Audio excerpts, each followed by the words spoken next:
I've had a tendency towards wit, you know, but maybe not full-on laughter-inducing work. But I really wanted to do that because I feel, you know, we're living in, let's say, tense times, and we need the medicine of laughter more than ever.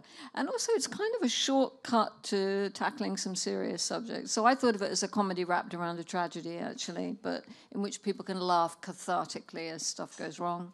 I loved it. What about you guys? What drew you to the script when you first read it? Well, what draws me to it now as I watch the trailer, which is just that it's sort of anarchic and wild and completely unlike anything else, and it felt really exciting and fun. Reading it and performing in it. Sally shot it in 12 days, in one set, really, on a soundstage, and we. It was just a sort of riot, and it felt like a really good way of dealing with quite heavy stuff, you know, and the way that we all think about politics is become such an important part of our everyday life now, and for Sally to shine the light on these characters and see the ridiculousness of the way that they think about everything, including politics and life and death and birth and love.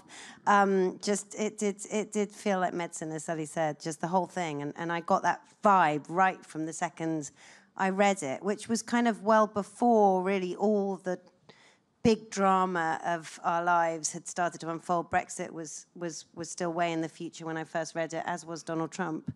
But now it's more needed than ever, this movie, and I'm so grateful to Sally and to it for giving us the chance to be in it. I think you captured the zeitgeist.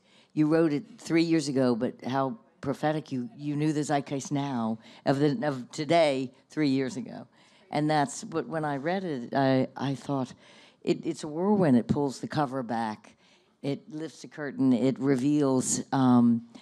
A different side to these rather serious and at times very pretentious, but at times very good people, that we can be very complicated, as you've spoken about, and a vast mixture of things. All of us, you think we're one thing in this film, and you'll be very surprised at the twists and turns of where we end up in 71 minutes.